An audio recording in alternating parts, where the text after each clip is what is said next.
Diário da agonia do Bolsonaro. Brincadeira, né? É brincadeira, né? E a agonia no Blasão brincadeira? não é só do Jair Bolsonaro. Você gostou, você gostou, você gostou, você gostou. A agonia também é daqueles que serviram de bucha de canhão para tentativa de golpe. E um dos momentos da tentativa de golpe foi o quebra-quebra do 8 de janeiro. E quem parou presa por conta disso foi uma cabeleireira, que agora virou um símbolo da extrema-direita. A cabeleireira Débora Rodrigues. O julgamento do caso da cabeleireira Débora Rodrigues, que perdeu o mané, perdeu o mané, tá aí a pichação dela, na estátua da Justiça em frente ao STF, ele foi paralisado nesta semana depois de um pedido de vista do Fux. Agora, o Luiz Fux paralisou, agora tá, por enquanto, por hora, 2-0 contra a Débora, que pode pegar até 14 anos de prisão, se depender do voto do Alexandre de Moraes. E aí, no Blasão, quem está agonizando junto com Bolsonaro são aqueles que serviram para essa depredação, para esse ataque à Suprema Corte e também ao Congresso Nacional e ao Palácio do Planalto. É justo o que está passando a Débora? Veja, se eu sou capaz de sentir pena da Zambelli, que coitadinha, ela apenas pegou um revólver, saiu atrás de um cara que, segundo a versão dela, a teria chamado de prostituta. E aí ela ainda não estava, segundo a versão da Zambelli, com o revólver na mão. Mas aí ela ouviu um estampido, não se sabe de quem, não se sabe partiu de quem, e aí ela saiu atrás. E o Bolsonaro botou a culpa nela para ter perdido. Então, se eu sou capaz de sentir uma peninha da Zambelli, quanto mais da Débora.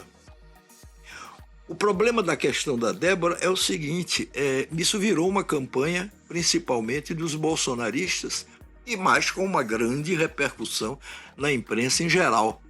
A Débora é de 39 anos de idade, pai de 2 filhos pequenos, um de 7 e um de 10 anos.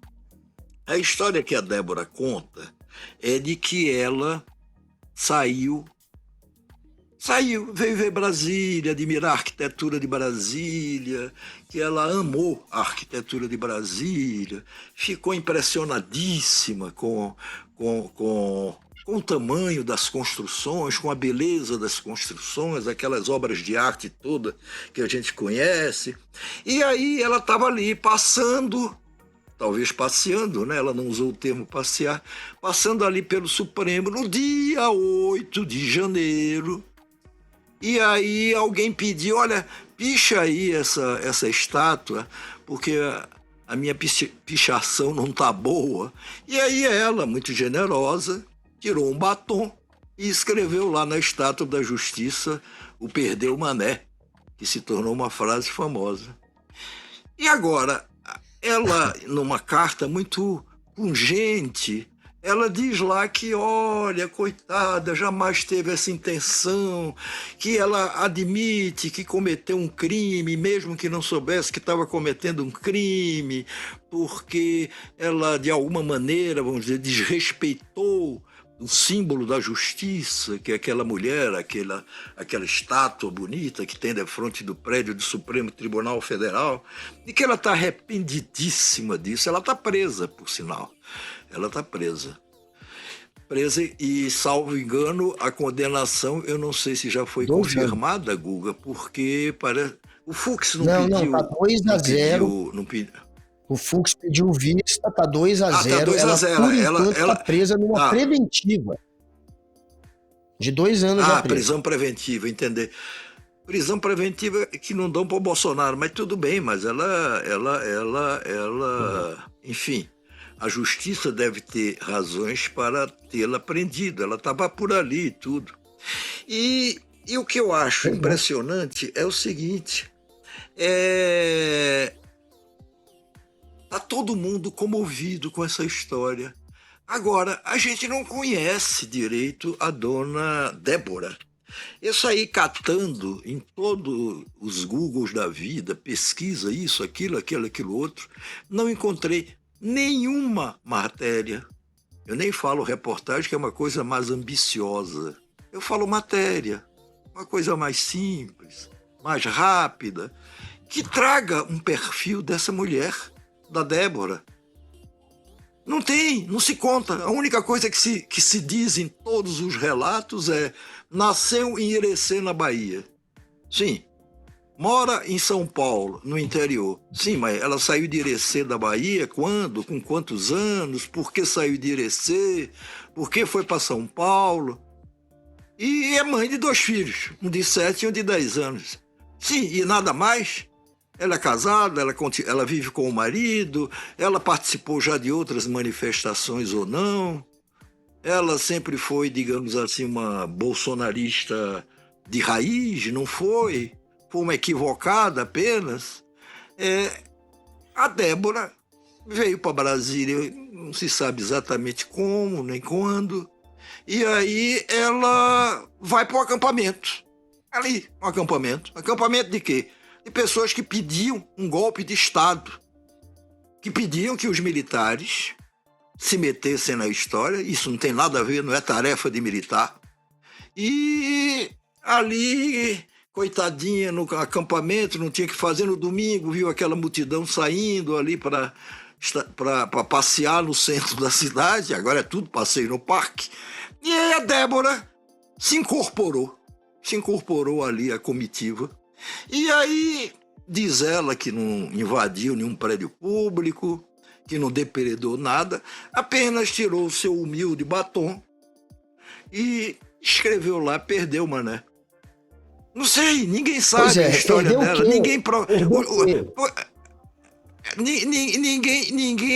saiu atrás de contar uma história de uma pessoa que está virando assim um símbolo, um ícone. Vamos lá. Ó, a dúvida é a seguinte: tem um monte de gente entrando aqui no chat, o pessoal tá querendo falar. Não, tem um monte de pessoal tá querendo dúvida. falar da Débora. O Rocha Imóveis. Então diz o que o pessoal tá falando. Não é inocente.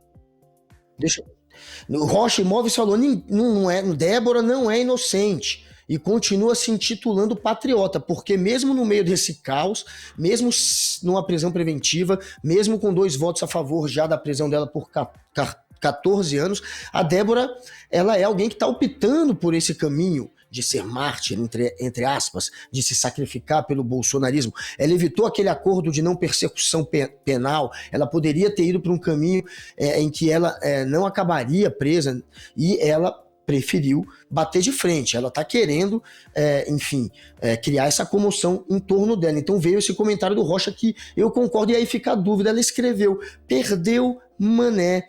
Quando você escreve "perdeu, mané" na estátua da justiça, qual é a mensagem que você está passando? Justiça, você perdeu. O golpe foi consumado. O Jair Bolsonaro venceu. O poder agora é do executivo, é dele. Quando ela escreve "perdeu, mané", ela deixa claro que ela entende o que está acontecendo. Ela não está passeando e tirando selfie e brincando de aprender a pichar com batom lá na frente da estátua do STF. Ela está ali colocando a digital dela no golpe e dizendo: olha, eu sei que isso é uma tentativa de golpe, perdeu, mané, nós vencemos o STF e vencemos a briga entre os poderes. É esse o recado. Então, o "perdeu, mané" é uma maneira até dela se incriminar mais. Concordo então com o Rocha, e vamos adiante nessa história. Guga, peraí, calma. Sim, mas adiante da história dessa cabeleireira, é dizer o seguinte: por que que até agora nós, jornalistas, ficamos comendo, é uma expressão popular, comendo apenas na mão de quem distribui, vamos dizer, essa versão saborosíssima, inocente da história da Débora? A gente nem sabe, a gente nunca pesquisou, a gente não correu atrás de contar quem é a Débora direito. Mas está toda essa exaltação. Eu não estou querendo dizer com isso que eu condeno a Débora, quer dizer, condeno a este sacrifício que a Débora inocente se autoimpôs. Não é nada disso. Agora, deveríamos correr mais atrás de poder contar direito essa história da Débora e não ficar apenas comendo na mão dos outros. E tem mais. Pode ser que quer dizer, visto o caso de golpistas que estavam lá naquele acampamento, que naquele dia atacaram os prédios públicos, invadiram, depredaram, quebraram coisas lá dentro, e que tiveram penas parecidas com a da Débora, pode ser que o Supremo tenha carregado na mão na condenação da Débora. Mas isso é uma coisa a se ver e a se levar em conta quais foram os argumentos da justiça para dar uma pena desse tipo. Não é uma coisa de sem pesquisa, de sem entrevista, de sem conhecer realmente como as coisas se passaram, que a gente pode simplesmente absolvê-la ou condená-la. É isso que eu quero dizer. Pois é, também acho que precisa de mais detalhe, mas o que a gente sabe é que a Débora escreveu Perdeu Mané. Ela sabia muito bem que aquilo era uma tentativa de golpe e que o golpe na cabeça dela tinha consumado, ela tinha vencido. Então não foi só uma pichação com um batom, era alguém que estava ali participando do golpe. E uma boa comparação é quando vão assaltar, né? Foi feito por um professor da USP essa comparação, que quando você vai assaltar um banco, tem alguém que fica ali só para avisar se a polícia está chegando, ali do lado de fora. Ele não tá com a arma na mão lá dentro, mas ele tá do lado de fora contribuindo pro crime, e a pena é quase a mesma de quem tava com a arma na mão, e alguma pena tem que ter para quem participou conscientemente de uma tentativa de golpe. Tem um pessoal aqui no chat comentando, era um batom ou uma metralhadora? Escreveu o Mensagens. Pode um juiz levantar golpe? Batom, o Mensagens está... Não, ele tá querendo colocar... Ele tá banalizando. banalizando. Pode o quê, Guga? Não era uma metralhadora.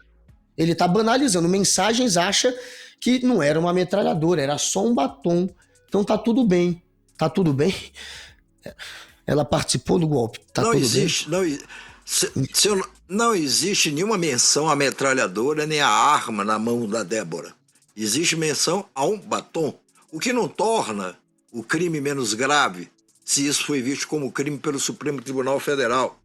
Agora, na hora que se fala da Débora, se pelo menos, se falar de passagem do cabo ou da caba, não sei se tem feminino e masculino nisso, da Polícia Militar do Distrito Federal, que é a Marcela Pino.